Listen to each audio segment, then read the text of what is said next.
Avec des déchets et $20, je survis à la chaleur du désert.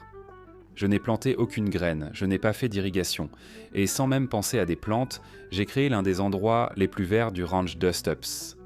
Une véritable verdure prospère dans un des milieux les plus rudes, parmi les paysages que je connais. Ce qui a commencé par vouloir protéger les pneus de la remorque m'a permis de tirer une leçon essentielle pour créer ma forêt dans le désert. Même si j'ai réalisé mon objectif principal, construire un mur d'ombre, la leçon la plus importante fut inattendue. Et cela n'est arrivé que parce que je suis occupé, que je travaille et que je me lance. Lorsque vous êtes encore dans les premières phases d'apprentissage d'une nouvelle compétence ou d'un nouveau projet, vous pouvez planifier toute votre vie, mais tant que vous n'obtenez pas le retour d'expérience du monde réel, vous n'allez jamais progresser. Ce mur d'ombre modeste est une étape clé pour moi dans l'établissement de mon désert. Forêt. Vous allez m'accompagner dans ce court voyage où je vais vous montrer comment le fait de commencer par un projet Earthship m'a permis d'avoir une idée clé pour ma forêt dans le désert. J'adore l'idée de l'Earthship, je ne sais juste pas à quoi m'attendre et j'ai toujours eu tendance à me fixer des objectifs beaucoup trop ambitieux. Donc pour mon test Earthship, nous allons résoudre le problème le plus banal et un peu ridicule qu'on puisse avoir sur 130 hectares au milieu de nulle part, le stationnement. J'ai un bulldozer, une mini-pelle, une remorque benne, une remorque utilitaire, un générateur sur une remorque, un dually, le Tacoma, et puis les invités osent aussi venir avec leur véhicule. En fait, ça devient vraiment encombré ici, ce qui est absurde, et c'est surtout parce que l'espace n'est pas utilisé efficacement. Si je construis un simple mur à l'endroit où la remorque benne passe, cela aidera à régler plusieurs problèmes. Le stationnement et le soleil intense. Le dessèchement d'un pneu, c'est quand le soleil abîme les pneus. Le caoutchouc devient friable et perd son intégrité. Il ne fonctionne plus. Résoudre le dessèchement des pneus avec un mur de pneus est un concept vraiment étrange. Mais si tu as déjà vu les énormes décharges de pneus au Koweït, ou vraiment des décharges de pneus au milieu des déserts, parce que, à part le sable et les cailloux, c'est la ressource la plus abondante ici. Si je peux être efficace et trouver de bonnes utilisations pour les pneus, comme Mademoiselle Déby m'a montré pour les cercles d'arbres, alors j'aurai peut-être un avantage. C'est maintenant le moment de l'histoire où tout prend un tournant dramatique. J'adore les matériaux de construction efficaces et je voulais une excuse pour faire un projet Earthship, avec un résultat immédiat, sans devoir construire un nouveau bâtiment. Les Earthships sont des maisons autonomes concevant avec des matériaux recyclés, souvent des pneus, parfois des bouteilles ou canettes. J'ai vécu la même expérience en remplissant une remorque de pneus. Ils sont gratuits. Les gens sont vraiment contents de se débarrasser de leurs pneus. Si vous voulez des pneus, vous pouvez en avoir autant que vous voulez. La partie difficile, c'est que les pneus doivent être remplis de terre. Il faut verser la terre à l'intérieur, mais pour vraiment les remplir et les empiler de façon régulière, sans qu'ils bougent avec le temps, il faut tasser tout ce matériau à la masse pour que le pneu s'élargisse et accepte autant de matière que l'air occuperait normalement dans le pneu. Toute cette terre à l'intérieur est très lourde. Elle offre une grande masse thermique. Cela aide les Earthships à rester frais en été et chauds en hiver. Et dans un esprit totalement autonome, ils sont conçus pour être autosuffisants, récoltant l'eau de pluie, produisant de l'énergie solaire et même cultivant de la nourriture à l'intérieur. L'idée est de construire une maison qui prend en charge la plupart de ses besoins, presque comme un organisme vivant. Cependant, mon expérience à commencer puis arrêter la cabane en sac de sable m'a fait réaliser l'importance de se fixer un objectif très modeste lorsque le but n'est pas, je veux dire nominalement c'est le mur d'ombrage, mais le vrai objectif était d'acquérir de l'expérience en construisant quelque chose de type Earthship. Et un mur d'ombrage était le projet le plus simple auquel j'ai pensé pour acquérir de l'expérience sans m'engager dans une entreprise majeure. Bien sûr, je n'ai pas vraiment mes remorques ici parce que Daniel travaille sur les deux. Mais normalement, ici, c'est notre zone de stationnement pour les remorques. Et ce qui se passe, c'est que derrière moi, c'est plein sud et le soleil tape directement sur les pneus. Et si vous connaissez un peu le dessèchement des pneus, quand ils restent au soleil, ils deviennent secs et friables, ce qui veut dire qu'ils sont sur le point d'exploser si on met du poids dessus et qu'on roule vite sur l'autoroute. Le but du mur d'ombrage, c'est simplement de protéger mes pneus du soleil. Parce qu'on a tellement de pneus crevés, plus je peux éviter ça, plus c'est de l'argent économisé. J'ai la remorque utilitaire sur le Tacoma, il me suffit juste de mettre des pneus dessus, de les ramener ici et de commencer à organiser les choses pour voir à quel point le problème de nivellement est grave. La partie fastidieuse sera de remplir les pneus, qui représentent la majorité du travail, mais l'essentiel est de bien mettre à niveau et d'assurer une bonne fondation. Il existe des proverbes à ce sujet.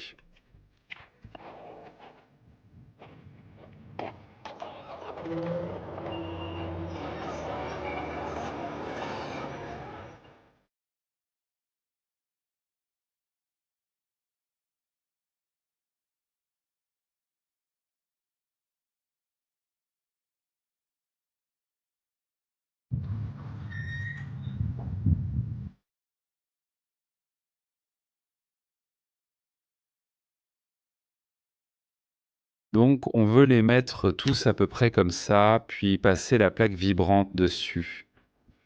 Il faudra sans doute appliquer une deuxième ou troisième couche. Et la première couche sera terminée. Encore 3 pneus et nous irons dans cette direction.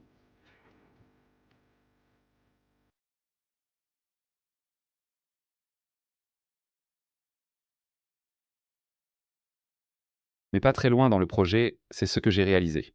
Alors que je suis assise ici à remplir de la terre, je travaille depuis 1 heure et demie. Et pendant ce temps, j'ai réussi à démarrer la plaque vibrante. J'ai presque terminé un pneu et il reste encore quelques poches ici qui doivent être remplies. En gros, c'est extrêmement inefficace en ce qui concerne mon temps. Je vais faire appel à Audible pour en tirer quelque chose et on va simplement utiliser des palettes. Je sais que je peux m'en procurer. Elles vont fournir de l'ombre. Si jamais je veux construire dessus, je peux. Donc rien n'est gaspillé. C'est une excellente base pour tout ça, mais en aucun cas, construire un mur de pneus, c'est bonne utilisation du temps, on va changer le plan. Donc la leçon clé ici, c'est que je n'essayais même pas de planter quoi que ce soit, et j'ai accidentellement construit une structure de collecte d'eau qui fait pousser des plantes que je n'ai pas essayé de planter. L'ombre et l'eau, ce sont les ingrédients clés pour faire démarrer la vie ici. Maintenant, je peux appliquer ces leçons aux terrasses où mon plus gros problème, de loin, sur ce projet, a été de faire pousser des arbres à l'endroit où je veux qu'ils soient, de façon permanente. Depuis que Daniel travaille à temps plein avec nous, il a lancé son propre projet, installer de l'eau sous pression dans la cuisine. Nous voulions utiliser le filtre à osmose inverse offert par Waterdrop, dont nous sommes ravis, mais il fallait absolument de l'eau sous pression pour le faire fonctionner. Et je n'aurais pas considéré cela comme une priorité avant de l'avoir. Mais maintenant que je vois à quel point cela accélère chaque petite tâche que nous faisons, que ce soit se laver les mains, faire la vaisselle, irriguer les haricots et d'autres choses que nous avons près du camp, la vie est bien meilleure avec ça. Mais Daniel n'est pas plombier. Il a également dû apprendre à construire un système d'eau sous pression dans un endroit dépourvu d'eau. La source la plus logique était la citerne de 4200 litres près du camp, mais elle était de l'autre côté de la route. C'est tellement plus facile d'avoir l'eau juste à côté du bâtiment, pour toutes les raisons possibles.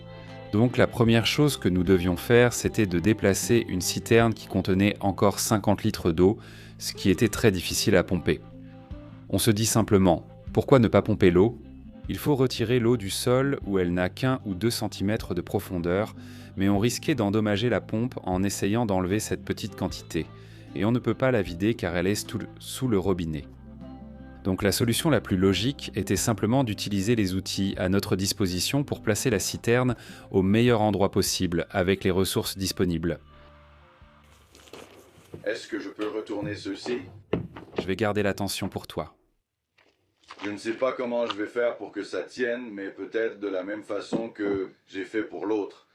Donc, je veux que ça tire sur le côté du réservoir, pas que ça essaye de glisser en dessous. D'accord. Est-ce que ça tient un peu? Oui.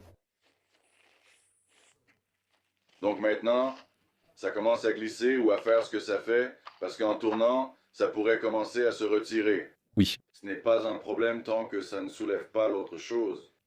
D'accord, je vais te crier dessus. Très bien, vas-y. Le but, c'est de s'assurer qu'on ne casse pas ça.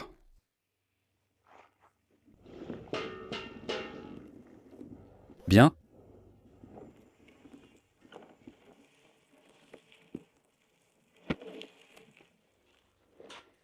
Encore ? Oh, arrête. C'est comme si ça pouvait vraiment toucher. Ouais. D'accord, tu en as assez ? Ouais. Et ça ne tire pas trop fort là-dessus, hein? Non, pas du tout.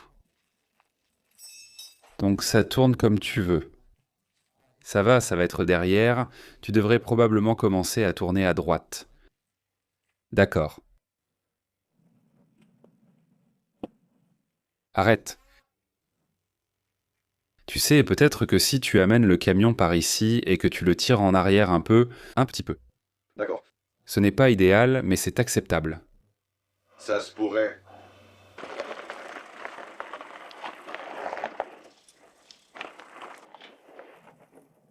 Oui, continue. Ça met trop de tension sur la vanne à billes. Donc il faut l'enrouler à nouveau. Oui.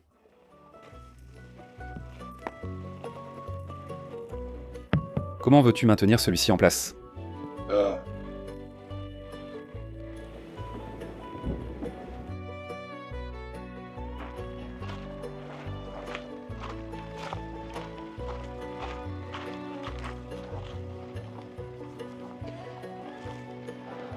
Ça a plutôt bien marché, Daniel. Est-ce que ça vaut le coup de le rapprocher? Ça a l'air plutôt bien. J'ai une bonne longueur de tuyau. C'est une bonne raison. Oh, encore environ un pied. Arrête, je crois que tu ne peux pas aller plus près, ça commence à s'effondrer. Maintenant, on peut décrocher le gréement du monstre de Frankenstein.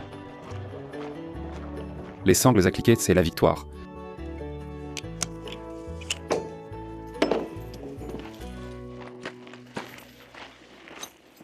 Commence avec la pompe. Il faut qu'on la branche dès qu'on l'a récupérée de la pompe. Et ensuite, il faut qu'on enlève cette bosse sur le dessus du système. La dernière fois, je l'ai redressée car elle était vide. C'est mieux.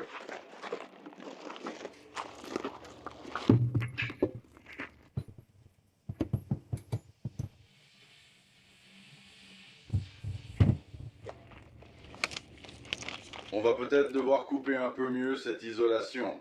Oui, c'est un peu décentré. D'accord, déplace-le à droite. Oui, pousse.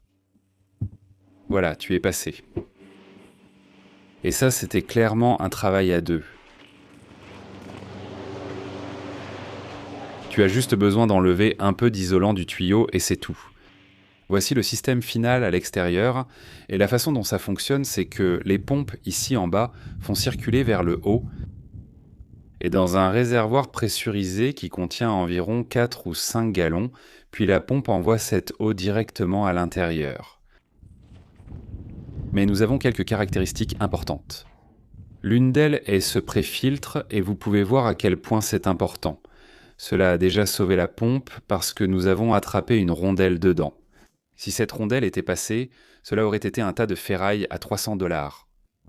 Disons que l'eau dans la citerne est restée trop longtemps et que nous devons la faire circuler. Toutes ces vannes à billes rendent cela possible, donc je peux couper ce flux vers la cuisine et actionner ceci. Et maintenant, regarde ce qui se passe.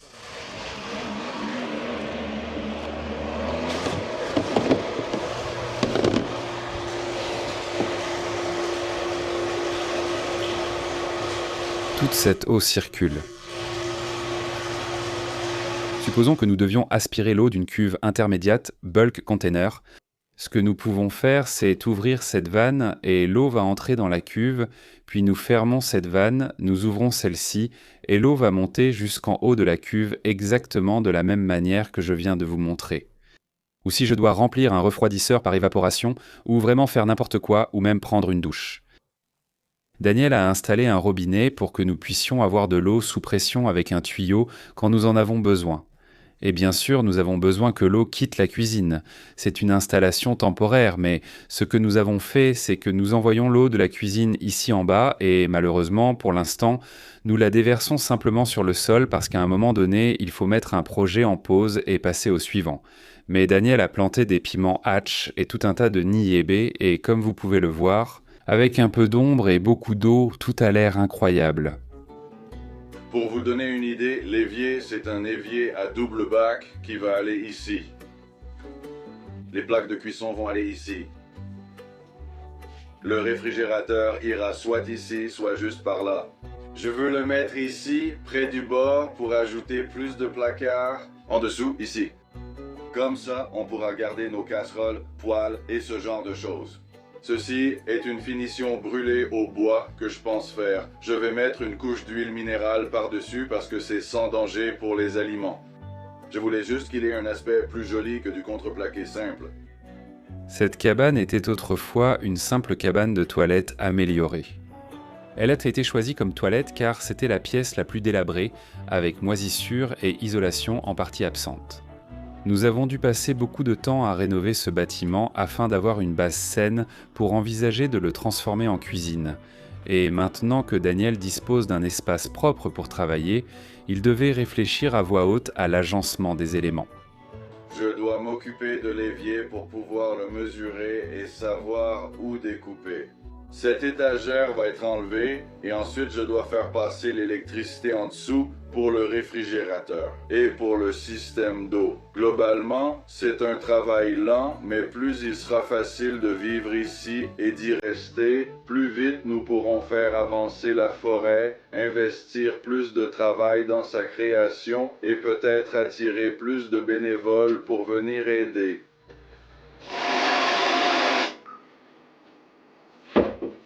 Donc j'y ajoute un peu plus de caractère et ça a l'air un peu plus joli. Donc je vais remettre ça ici, le refixer avec la pince. Je vais chercher quelque chose de lourd. Ça a l'air de pouvoir marcher.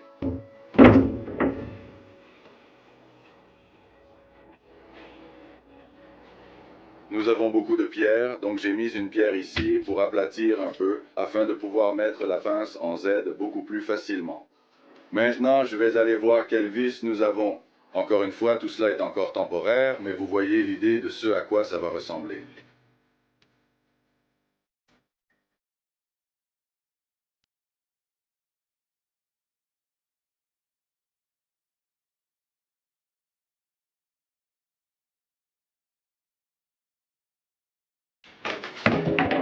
Très bien, voilà. Voyons si je peux encore ajouter quelque chose. Parfait. Le mur d'ombre a été installé en avril et j'ai informé sur l'équipe Dustups tout au long du processus. Pour suivre nos progrès sur le mur d'ombre ou la cuisine, je publie chaque semaine des mises à jour, vidéos ou photos toujours fraîches de Dustups. Scannez le QR code à l'écran ou cliquez sur le lien en description pour nous rejoindre. Équipe Dustups. Vous serez ainsi mieux informés. Merci de soutenir la chaîne, à bientôt dans le prochain épisode.